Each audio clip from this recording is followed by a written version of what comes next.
दोस्तों आज भारत और बांग्लादेश के बीच टी20 सीरीज का तीसरा और सबसे इंपॉर्टेंट मुकाबला खेला गया और इस मैच में तो रोमांच की सारी हदें पार हो गई। जहां पहले भारत के विध्वंसक बल्लेबाजों अभिषेक शर्मा और शुभमन गिल का तूफान देखने को मिला, तो संजू ने तो लगातार 6 गेंद पर 6 तूफानी छक्के जड़कर क्रिकेट के 70 सालों के इतिहास की धज्जियां उड़ाकर रख दी। जहां इन तीन खिलाड़ियों ने अपनी विस्फोटक बैटिंग का नमूना दिखाते हुए ऐसा चमत्कार किया, जख्मों पर नमक छिड़कते हुए बांग्लादेश को खून के आंसू रुला। तो ऐसे में आज हम आपको इस वीडियो में बताएंगे भारत और बांग्लादेश के बीच तीसरे टी20 का रोंगटे खड़े कर देने वाला पूरा हाईलाइट। तो ऐसे में आप इस वीडियो को अंत तक जरूर देखिएगा, लेकिन इससे पहले अगर आप भी टीम इंडिया के बहुत बड़े फैन हैं तो आप इस वीडियो को एक लाइक जरूर कर लीजिएगा। दोस्तों जैसे कि आप सभी जानते हैं, भारत और बांग्लादेश के बीच 3 मैचों की रोमांचक टी20 सीरीज का धमाकेदार तरीके से शुभारंभ हो चुका है। ये टी20 सीरीज 1-1 से बराबरी पर खड़ी थी, जिसके बाद तीसरा टी20 मैच बांग्लादेश के लिए करो या मरो का था। उन्हें किसी भी कीमत पर जीत चाहिए थी। ऐसे में जब यह रोमांचक तीसरा टी20 मैच मुंबई के वानखेड़े स्टेडियम पर शुरू हुआ, वहां टीम इंडिया इस मैच को जीतकर सीरीज अपने नाम करना चाहती थी। इस मैदान पर बांग्लादेश के कप्तान नजमुल हुसैन संतो ने टॉस जीतकर पहले गेंदबाजी करने का फैसला किया और इंडिया की टीम को बल्लेबाजी करने के लिए आमंत्रित किया, जिसके बाद में भारत की टीम पहले बल्लेबाजी करने के लिए मैदान पर आई। भारतीय टीम के लिए पारी की शुरुआत करने के लिए आज एक नई जोड़ी ओपनिंग जोड़ी मैदान पर उतरी। भारत के लिए आज अभिषेक शर्मा के साथ में यशस्वी जायसवाल मैदान पर उतरे। इन दोनों पर टीम इंडिया को एक बेहतरीन शुरुआत दिलवाने की जिम्मेदारी थी, जहां इन दोनों ने शुरू के 2 ओवर तक संभल कर बल्लेबाजी की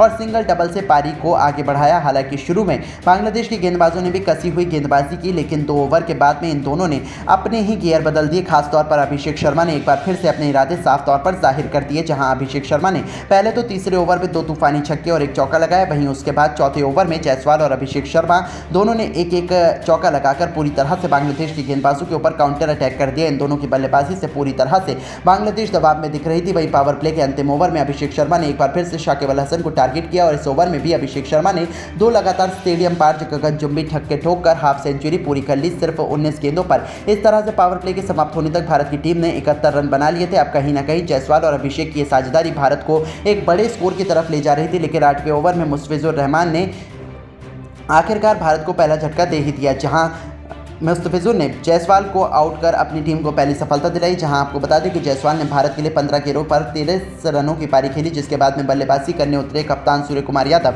जहां सूर्या ने जरूर आते ही कुछ बेहतरीन टाइमिंग भरे शॉट लगाए और 9वें ओवर में टीम के लिए स्कोर को 100 रनों के पार पहुंचा दिया। आज तो सूर्या भी काफ़ी अच्छी लय में दिख रहे थे और कड़क शॉट खेल रहे थे। फैंस भी भारत की बल्लेबाजी का भरपूर आनंद उठा रहे थे। इस तरह से 10 ओवर की समाप्ति तक टीम इंडिया ने 108 रन बनाए, लेकिन उसके बाद में कुछ ऐसा हुआ जो किसी भी भारतीय ने सोचा नहीं था। जी हाँ दोस्तों, पारी के 11वें ओवर में भारत को 2 बड़े झटके लग गए। सबसे पहले इस ओवर की पहली गेंद पर कप्तान सूर्या बड़ा शॉट खेलने के लिए गए, लेकिन उनको शाकिब अल हसन ने अपने जाल में फंसा लिया और भारत को दूसरा झटका दे दिया। बता दें कि सूर्या ने टीम इंडिया के लिए सिर्फ 7 गेंदों में 13 रनों की पारी खेली, जिसके बाद मैदान में उतरे अपनी धाकड़ बल्लेबाजी से गर्दा उड़ाने वाले शुभमन गिल, जिन्हें आज मिडिल ऑर्डर में आजमाया गया। अब गिल और अभिषेक शर्मा पर टीम को एक अच्छे स्कोर तक पहुंचाने की जिम्मेदारी थी। जहां आपको बता दें कि इन दोनों ने 2 विकेट गिरने के बाद में सूझबूझ के साथ बल्लेबाजी की और सिंगल डबल से पारी को आगे बढ़ाया। हालांकि 15वें ओवर में जरूर एक बार फिर से अभिषेक शर्मा ने अपने हाथ खोले और इस ओवर में अभिषेक शर्मा के बल्ले से एक बार फिर से चौका और 2 ताबड़तोड़ छक्के देखने को मिले। अब अभिषेक शर्मा एक बार फिर से अपने शतक की ओर तेजी से बढ़ रहे थे। वहीं 15 ओवर की समाप्ति तक इंडिया का स्कोर 154 रनों तक पहुंच गया था, लेकिन 16वें ओवर में आखिरकार भारत को बड़ा झटका लगी गया। इस ओवर में अभिषेक शर्मा बड़ा शॉट खेलने के चक्कर में मेहंदी हसन का शिकार हो गए। बता दें कि अभिषेक शर्मा ने इंडिया के लिए 48 गेंदों पर 92 रनों की पारी खेली, जहां इस पारी में अभिषेक शर्मा के बल्ले से 7 और 5 चौके निकले। उसके बाद में गिल का साथ देने के लिए मैच फिनिशर अनुभवी संजू सैमसन मैदान पर उतरे। इनको बखूबी पता था कि इनको लास्ट में कैसे बल्लेबाजी करनी है। जहां आपको बता दें कि आते ही संजू ने दूसरी ही गेंद पर एक गगनचुंबी छक्का जड़ दिया और अपने इंटेंट साफ जाहिर कर दिया, जिसके बाद गिल ने भी अपने हाथ खोले और 17वें ओवर में गिल के बल्ले से 3 टाइमिंग भरे चौके निकले। वहीं शुभमन गिल और संजू ने 18वें ओवर में अपनी टीम के स्कोर को भी 200 रनों के पार पहुंचा दिया। अब कहीं ना कहीं पूरी तरह से बांग्लादेश बैकफुट पर नजर आ रही थी, जिसके बाद अंतिम के 2 ओवर में इन दोनों बल्लेबाजों ने जो बल्लेबाजी की वो वाकई देखने लायक थी। इन दोनों ने अंतिम के 2 ओवर में 44 रन कूट डाले, जहां अंतिम 2 ओवर में संजू के बल्ले से 6 तूफानी छक्के देखने को मिले, तो वहीं गिल ने भी 2 आसमानी छक्के और 1 चौका लगाया। इस तरह से टीम इंडिया ने पहले बल्लेबाजी करते हुए 20 ओवर में 248 रन बनाए, जहां भारत के लिए संजू ने एक बार फिर से फिनिशिंग टच देते हुए 21 गेंद पर 49 रन बनाए। इस दौरान उनके बल्ले से 7 खतरनाक छक्के भी निकले। वहीं गिल ने भी 45 रनों की पारी खेली। अब अगर बांग्लादेश को ये मैच जीतना था तो बांग्लादेश को 249 रन बना देते, जो कि बिल्कुल भी आसान काम नहीं था भारत के गेंदबाजों के सामने।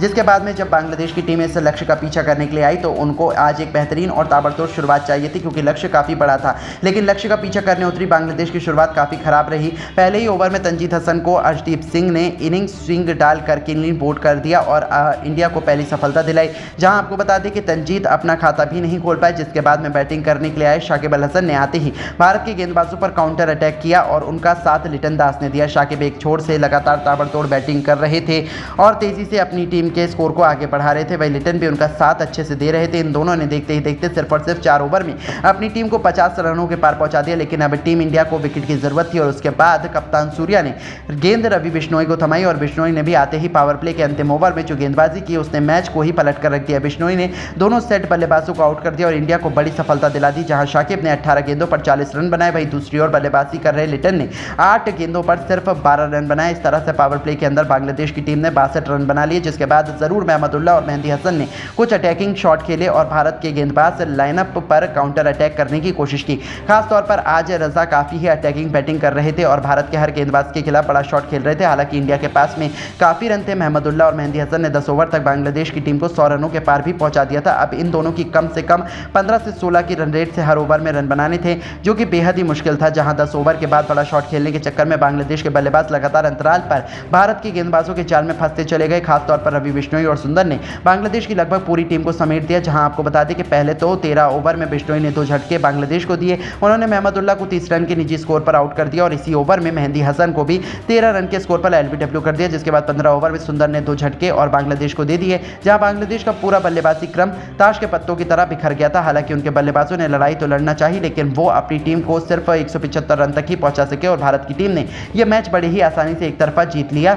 आपको बता दें कि ये सिर्फ एक प्रैक्टिस मैच था, बाकी रियल मैच तीसरा जो T20 मैच है बहुत जल्द खेला जाएगा, जिसे आप बहुत जल्द ही मिस नहीं करना चाहेंगे। लेकिन दोस्तों, अब आपको क्या लगता है कि T20 मैच में टीम इंडिया जीत हासिल कर पाएगी या नहीं? कीमती राय अपनी कमेंट करके ज़रूर बताइएगा और ऐसी ही शानदार खबरों के लिए हमारे इस चैनल को ज़रूर सब्सक्राइब करें। धन्यवाद।